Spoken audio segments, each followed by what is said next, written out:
are going on in a sort of an hybrid mode. So we are going to start with the first presentation of this slot, and Vachalta will make a presentation.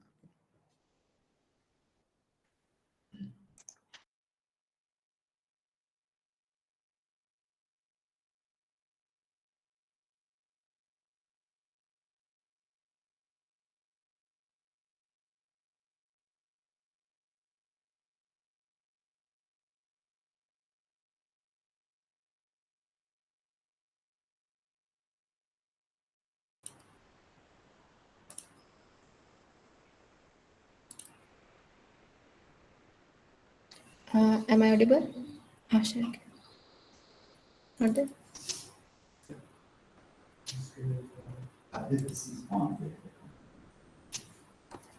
Is it?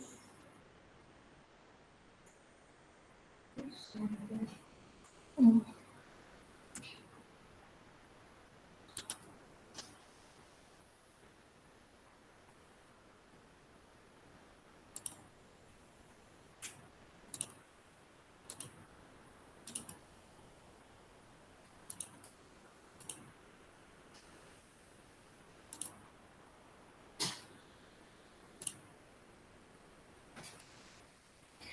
Good afternoon, everyone. Today is my topic is The Rape of Locke by Alexander Pope.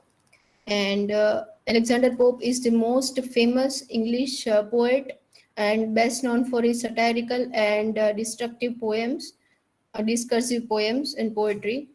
Rape of Locke. In Rape of Locke, I'm going to present themes and symbol analysis. Here are the themes: the triviality of court life, beauty versus poetry, gender, and religion and morality. The triviality of court life. Pope's The Rape of Locke recounts a trivial episode of 18th century royal court life. Most important points to note about the composition of poem is Pope's choice of meter. Rape of Locke is typically recount the profound high stakes struggles such as clash between cities, between mankind and God. Uh, Pope calls it a trivial in opening lines of the poem, says, "What dire offense from amorous causes springs, what mighty contents rise from a trivial things." He represents 18th century's trivial life here.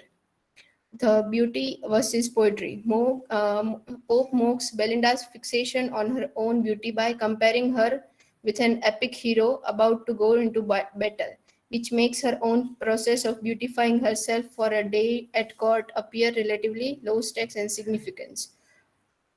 Religion and morality. uh, Pope is perhaps not the most obvious place to turn for an understanding of religious culture in early 18th century England, but the poem is full of moral questions about religious life and values. Gender. In gender, we can take a point. Uh, Pope is perhaps not the most obvious place to turn for an understanding of religious culture in early 18th century England, but the poem is full of moral questions about religious life and values. Gender.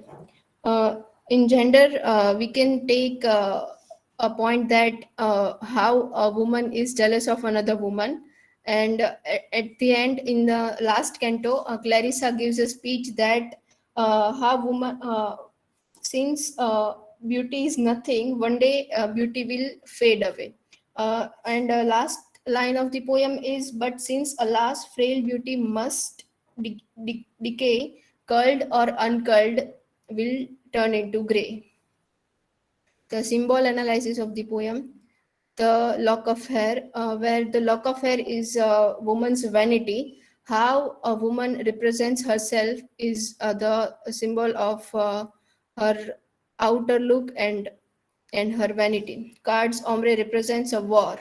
Uh, here, uh, here, Pope takes cards as the war and clash between mankind and God. So how God is not there when such things with women are happening, like women are getting kidnapped or raped or everything, and God is not there, and He's just uh, disappear when woman needs God. Thank you.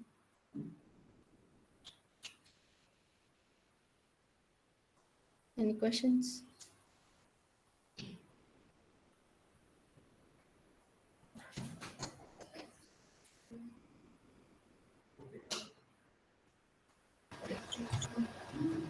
Okay.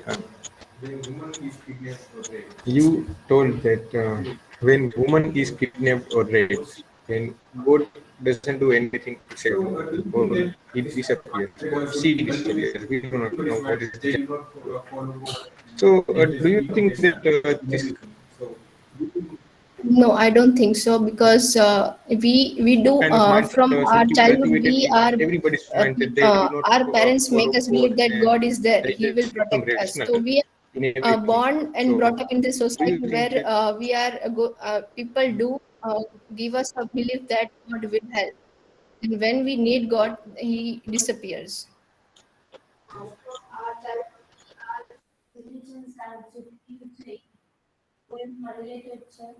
Religions, religions, oh, sorry. Religions are there because the Pope represents a fight between two families, and that is how religion. And also, God is mentioned where Belinda's locks were cutted. Sylphs were there; they could help her. They could. They have magic and.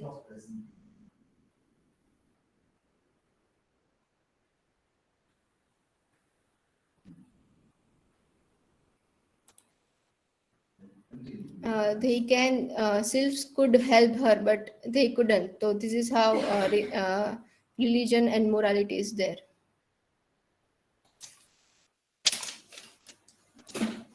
Okay, so